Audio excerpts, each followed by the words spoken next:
Chapter का नाम है विचारक, विश्वास और इमारतें। ठीक है, क्या है? विचारक, विश्वास और क्या है जी? इमारतें। विचारक मतलब इतिहासकार कहने का मतलब है, ठीक है ना। और विश्वास मतलब विश्वास दिलाते हैं कि हाँ ऐसा चीज है, ठीक है ना। जैसे सांची का स्तूप, तो सांची वास्तव में है कहाँ है भाई? भोपाल में है। कहाँ है जी? भोपाल में। भोपाल का है? एमपी में। ठीक है।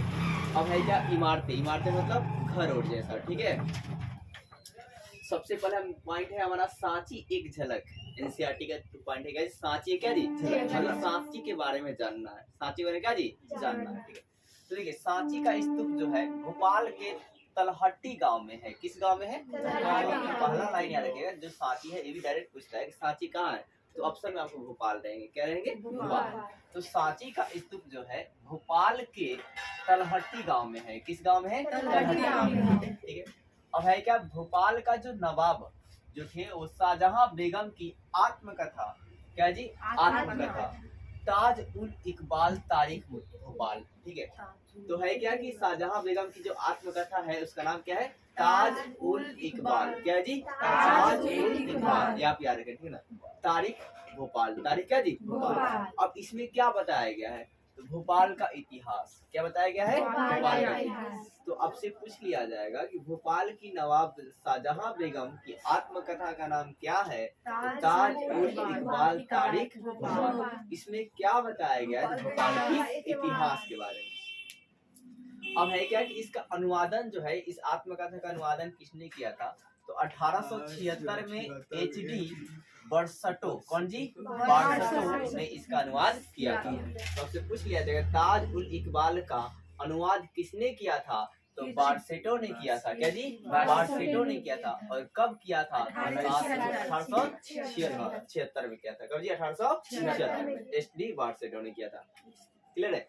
तो आपने अभी 3 लाइन देखा। क्या देखा? कि सांची के स्तूप जो है भोपाल के तलहटी में है, और सांची जो भोपाल जो है उसका जो मतलब नवाब थे कौन? शाहजहां बेगम। उनकी एक आत्मकथा है, क्या है? ताज उल इकबाल। ताज उल इकबाल तारीख भोपाल।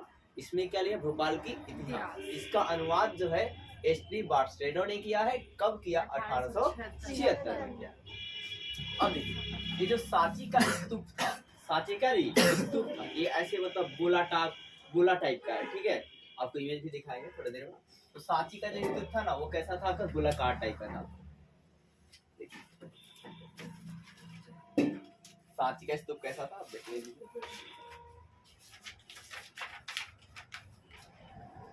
देखिए ये आपको गोलाकार एरिया दिख रहा है ऊपर का, और ऊपर एक मतलब एक वो सारा बड़ा सा ऐसी लगा है, ठीक है। तो ये है सांची का स्तूप। तो देखिए आप आगे सुनिएगा कि सांची के स्तूप में ना जो यूरोपीय लोग थे उन्होंने दिलचस्पी दिखाया, ठीक है ना, इसको ले जाने के लिए। यूरोपीय ने क्या दिखाया? दिलचस्पी। और जो फ्रांस वाले थे, जो क्या जी? फ्रांस वाले थे, उसे देखकर मोहित हो गए। उसे देखकर क्या हो गए? मोहित हो गए। और फ्रांस वाले भी अपने इसे संग्रहालय में ले जाना चाहते थे। संग्रहालय मतलब म्यूजियम। क्या जी? म्यूजियम में ले जाकर रखना चाहते थे, क्योंकि बहुत बेहतर था, ठीक है, इस स्तूप को। फिर ले जाने के लिए उन्होंने बेगम से इजाजत मांगी। ले जाने के लिए उन्होंने क्या किया? बेगम से इजाजत मांगा कि मतलब हम जो सांची के जो स्तूप है उसे क्या ले जा सकते हैं। बेगम से क्या जी? इजाजत मांगा। और उस टाइम में देखिए ये लोग पावरफुल लोग थे। क्या थे? पावरफुल। तो फिर जो शाहजहां बेगम थी उन्होंने क्या किया कि प्लास्टर की प्रतिकृति बना दी, डुप्लीकेट बनवा दिया। रातों रात क्या किया? डुप्लीकेट बना दिया और दोनों को ही दे दिया। दोनों को क्या जी? बोला कि दे दिया, ठीक है। और उसके बाद जो ये क्या हुए? लेकर चले गए अपने संग्रहालय में रख भी दिए। और जो रियल वास्तव में जो मतलब सांची का स्तूप था वो भोपाल में ही रह गया। रियल वाला यहीं पर रह गया, डुप्लीकेट चला गया, ठीक है। उससे वो संतुष्ट हो गए। वही बात याद है। तो है क्या? देखिए ले जाने के इजाजत मांगी तो शाहजहां बेगम ने प्लास्टर की, ठीक है ना। क्या जी? प्लास्टर जो मतलब व्हाइट पेंट होता है ना, जिससे आप लोग घर का मतलब अथी करते हैं, व्हाइट पेंट होता है, उस प्लास्टर बोलते हैं। उस प्लास्टर की प्रतिकृतियां तैयार कराकर इंग्लैंड और फ्रांस वाले को, इंग्लैंड और क्या जी? फ्रांस वाले को दे दिया। इंग्लैंड और फ्रांस वाले क्या जी? दे दिया। इसी का संतुष्ट भी हो गए, लोग लेके चले भी गए। और जो रियल जो प्रतिकृतियां था वो सांची में थी, क्या भोपाल में क्या होगा? ये बात है। फिर शाहजहां बेगम की एक उत्तराधिकारी थी सुल्तान जहां बेगम। क्या था जी? सुल्तान जहां बेगम। इन्होंने रख रखाव के लिए, सांची स्तूप के रख रखाव के लिए धन दिया था। क्या दिया था? धन दिया था। मतलब रजाओं के द्वारा संरक्षण भी दिया जाता था, ठीक है ना, सेफ्टी दी जाती थी, ठीक है। इसलिए आज भी इसका मतलब सही सलामत है। जॉन मार्शल ने सांची पर लिखे ग्रंथ शाहजहां बेगम को समर्पित किया है। मतलब क्या है कि जॉन मार्शल है वो उन्होंने सांची पर एक ग्रंथ लिखा है। सांची पर क्या जी ग्रंथ लिखा, और वह ग्रंथ किसको समर्पित किया है? शाहजहां बेगम को। क्यों समर्पित किया? क्योंकि शाहजहां बेगम ने सांची के स्तूप को बचा के रखा, ठीक है ना, अंग्रेजों से भी बचा के रखा, फ्रांसीसी से बचा के रखा, रातों रात डुप्लीकेट तैयार करवा दिया, डुप्लीकेट दे दिया, ठीक है ना, तो इसलिए उन्होंने उसको समर्पित किया अपना ग्रंथ। फिर सुल्तान जहां ने संग्रहालय और अतिशाला बनाने के लिए अनुदान दिए थे, और जो उनका उत्तराधिकारी सुल्तान जहां थी उन्होंने क्या दिया था? म्यूजियम और अतिशाला बनाने के लिए क्या दिया था? अनुदान दिया था। अनुदान मतलब धन दौलत को दिया था। फिर भारतीय पुरातत्व संरक्षण के सफल मरम्मत और संरक्षण के जीता जाता ये उदाहरण है। जीता जाता क्या जी? उदाहरण। तो मतलब भारतीय पुरातत्व संरक्षण के ये सफल, मतलब उन्होंने सफल काम किया है कि नहीं किया है, ये इसका सांची का स्तूप है क्या है? जीता जाता है क्या है? उदाहरण। एक और बात, भारतीय पुरातत्व संरक्षण के पिता किसे कहते हैं? अलेक्जेंडर कनिंघम को। किसको बोलते हैं जी? अलेक्जेंडर कनिंघम को। और इसमें आपको कोई दिक्कत है? चलिए एक और बात, ये जो मतलब शाहजहां बेगम जो थी मतलब भोपाल में, तो उस टाइम का शासन काल कितना टाइम से पीरियड था? तो 1868 से 1901 तक शाहजहां बेगम का शासन काल से पूछ लिया जाएगा कितना था, तो 1868 से कितना जी? 1901 तक, ठीक है। इसमें कोई दिक्कत है कि फिर से एक बार बताए? बोलिए। तो फिर से एक बार देख लीजिए, सांची के स्तूप भोपाल के तलहटी गांव में स्थित है, और इसमें भोपाल के नवाब शाहजहां बेगम थी, उनकी आत्मकथा का नाम है ताज उल इकबाल तारीख ए भोपाल। तो भोपाल के इतिहास है, इसका अनुवादन जो है 1876 में एच.डी. बारस्टो ने किया था। सांची के स्तूप को यूरोपीय ने दिलचस्पी दिखाई ले जाने के लिए फ्रांस देखे मोहित हो गए, वो भी ले जाना चाहते थे, तो फिर वो फ्रांस के अपने संग्रहालय में ले जाना चाहते थे। इसके लिए बेगम से इजाजत मांगी, तो बेगम ने क्या किया? रातों रात प्लास्टर की प्रतिकृतियां डुप्लीकेट बना दी, ठीक है, और इस डुप्लीकेट को उन्होंने दे दिया, और वो अंग्रेज संतुष्ट भी हो गए, ये दोनों संतुष्ट भी हो गए। और फिर आगे चलकर मतलब है क्या, रियल जो सांची का स्तूप है भोपाल में ही रह जाता है। फिर जो शाहजहां बेगम थी उनका उत्तराधिकारी का नाम क्या था?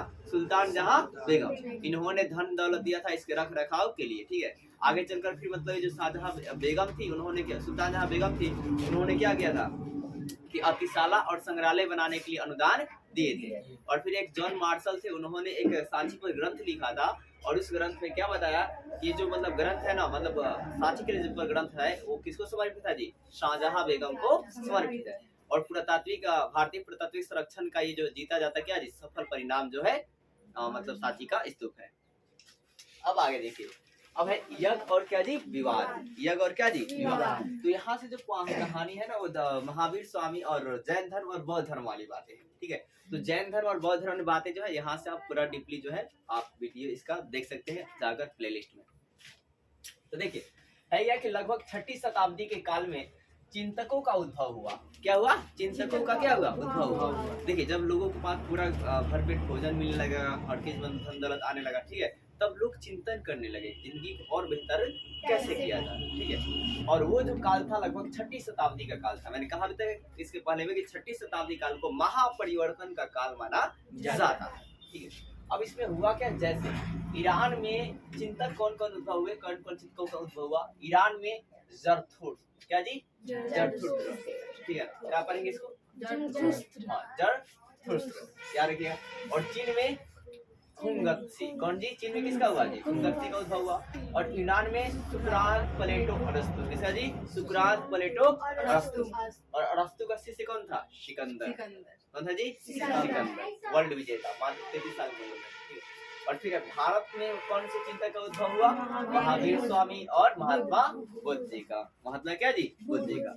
तो महावीर स्वामी जैन धर्म में पढ़ना है, और जो आपका बुद्ध जी हैं क्या जी? बौद्ध धर्म पढ़ना है। तो बौद्ध धर्म और जैन धर्म का पूरा जो है प्लेलिस्ट में आपका मतलब हिस्ट्री के क्लास 12 के प्लेलिस्ट में आपको मिल जाएगा, आप जाकर वहाँ पे पढ़ सकते हैं।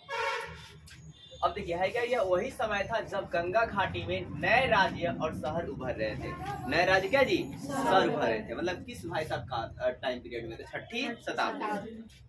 अब आगे देखिए, इन्होंने जीवन के रहस्य को समझाने का प्रयास किया। ये जो लोग थे ना, इन्होंने क्या किया?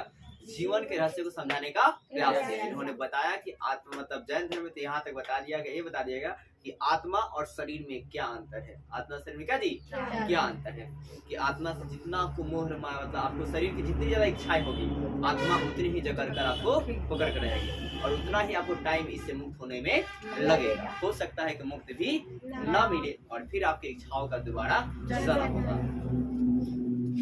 अब देखिए है क्या यज्ञ की परंपरा, क्या जी यज्ञ की परंपरा। अब हेडिंग अब देखिए इसकी जानकारी हमें ऋग्वेद से मिलती है। यज्ञ की जो परंपरा है वो कहाँ से मिलती है? ऋग्वेद से मिलती है। ऋग्वेद का जो मतलब है क्या कितना है? 1500 से 1000 BC में लिखा गया जी। क्या जी 1000 BC की है। अब है क्या कि इस वेद में ऋग्वेद में कितने मंडल है आप याद देखिए, पर टोटल कितने वेद हैं? 4 वेद, ऋग्वेद, यजुर्वेद, सामवेद, अथर्ववेद, ठीक है। और ऋग्वेद का उपवेद को क्या कहते हैं? तो आप याद रखिएगा कि आर्यवी वेद कहा जाता है। क्या कहता है? आर्यवी वेद कहा जाता है। ऋग्वेद के उपवेद को क्या कहते हैं? आर्यवी वेद। आप इसको भी नोट करें, ठीक है ना, कि ऋग्वेद के उपवेद को क्या कहा जाता है?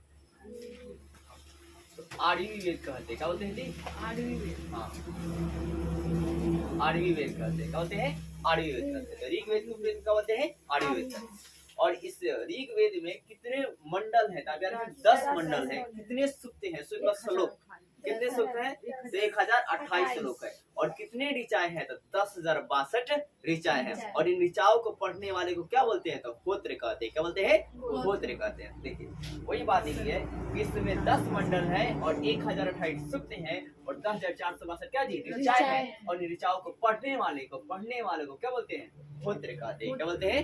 होत्र कहते हैं, ठीक है ना। और देखिए ऋग्वेद में 10 मंडल है, उसमें मेन मंडल याद रखिएगा कि तीसरा मंडल जो है किनको समर्पित है? तो सूर्य देवता को। किसको जी? सूर्य देवता के लिए समर्पित है। और जो 9वां मंडल है वो किनको समर्पित है? सोम देवता को समर्पित है। किसको समर्पित है जी? सोम देवता को। और ऋग्वेद में जो है ना गायत्री मंत्र जो है किससे संबंधित है? तो ऋग्वेद से संबंधित है। ऑब्जेक्टिव सवाल रखिएगा। अब है क्या कि गायत्री मंत्र में इंद्र के लिए 250 मंत्र दिए गए हैं। कितने मंत्र दिए गए हैं? 250 मंत्र दिए गए हैं। और फिर अग्नि के लिए कितने मंत्र दिए गए? 200 मंत्र दिए गए हैं। आपसे पूछ लिया जाएगा कि ऋग्वेद में इंद्र के लिए कितने मंत्र दिए गए हैं? 250 दिए गए हैं। और अग्नि के लिए 200 मंत्र दिए गए हैं। अब है क्या कि यज्ञ लोग क्यों करवाते थे? सवाल यज्ञ क्यों करवाते थे? तो लोग मवेशी के लिए, बेटे के लिए, फिर अपने स्वास्थ्य के लिए, लंबी उम्र के लिए, ठीक है, धन दौलत के लिए यज्ञ को करवाते थे, ठीक है। और ये यज्ञ जो है स्टार्टिंग में सामूहिक रूप से होता था। इस यज्ञ में बहुत लोग मतलब क्या बोलते हैं अपना उसमें लेते थे, ठीक है ना। लेकिन आगे चलकर क्या हुआ कि यह यज्ञ मालिकों द्वारा होने लगा, ठीक है ना, एक पर्सनल व्यक्ति द्वारा होने लगा। तो यज्ञ जो है वही बात होता है, शुरू में यज्ञ जो है सामूहिक होता था। क्या होता था? सामूहिक, लोग मिलजुल कर करते थे, बहुत लोग आते थे, ठीक है। बाद में क्या हुआ, ये यज्ञ जो है मालिक द्वारा होने लगा। अब है क्या कि इस यज्ञ में सबसे जटिल यज्ञ कौन सा है? कॉम्प्लिकेटेड यज्ञ है जो सबकी बस की बात नहीं थे। तो 2 यज्ञ था, एक था राजसूय यज्ञ। क्या जी? राजसूय यज्ञ। और क्या जी? अश्वमेध यज्ञ। क्या जी? अश्वमेध यज्ञ। अश्वमेध यज्ञ आप रामायण और महाभारत में सुने होंगे, ठीक है। अश्व क्या जी? मेघ। ये बहुत बड़ा यज्ञ है, बहुत क्या जी? बड़ा यज्ञ है। तो पूछेगा सबसे जटिल यज्ञ क्या है? तो या तो जर्सी या क्या जी? अश्वमेध। क्या जी? अश्वमेध। तो ये बात कहानी थी आपकी टोटल, ठीक है। तो इसके बाद आपको मतलब इस चैप्टर में क्या लिखना है? तो बौद्ध धर्म के बारे में और जैन धर्म के बारे में। तो आप जाइए वीडियो में, वीडियो क्या होता है प्लेलिस्ट में, और प्लेलिस्ट में जाकर वहाँ से लिख सकते हैं।